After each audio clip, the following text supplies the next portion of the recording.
జరిగింది. అందులో తెలుగు వాళ్ళు అగ్రస్థానంలో ఉన్నారు. ఇంకా వెల్త్ క్రియేషన్లో ఇంకా ముందుకు పోవాలి. అది కూడా అవుతాం, నాకేం డౌట్ లేదు దాంట్లో. ఎందుకంటే జూయిష్ పాపులేషన్ అంతా 1,20,00,000. ఇండియా పాపులేషన్ 145 కోట్లు ఇప్పటికి.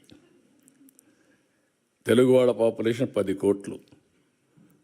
తెలుగు వాళ్ళు ఒక 3-4 కోట్లు ప్రపంచం అంతా వెళ్ళిపోతే ఒక 2 కోట్లు ఇంకా మీరు ప్రపంచాన్ని అంతా మీరే దున్నేస్తారు. నాకేం అనుమానం లేదు. ఇప్పుడే అంటున్నాడు రామ్మోహన్ రావు, మీరు తిరిగి వచ్చేయండి అని. అదే మరి లోకేష్ గారు అన్నారు, మీరు వచ్చేసి డెవలప్ చేయాలని. నేను రమ్మనడం లేదు మిమ్మల్ని ఇక్కడే ఉండమంటున్నా.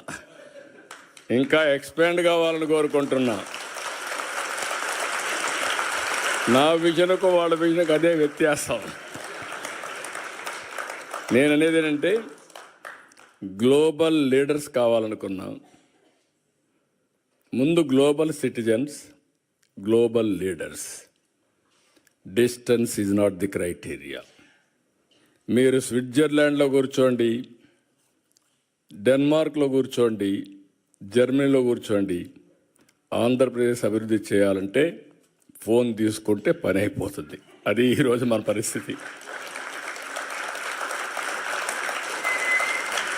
అందుకే నేను ఇచ్చిన పిలుపు ఏంటంటే తెలుగు వాళ్ళందరూ ప్రపంచం అంతా ఉండాలి.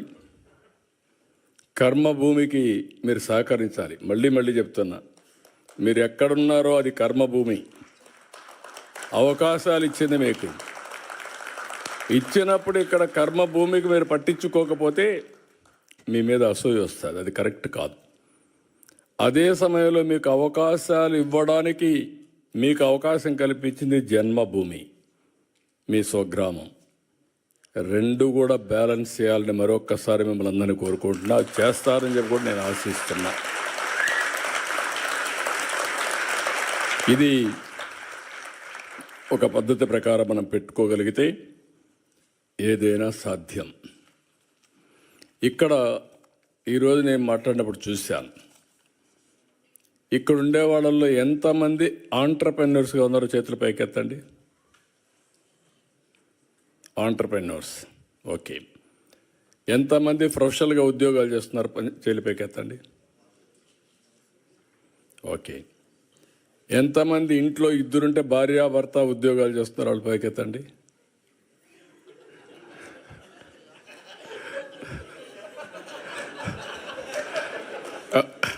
వాస్తవమే, భార్యాభర్త ఇద్దరు ఉద్యోగాలు చేస్తున్నారు.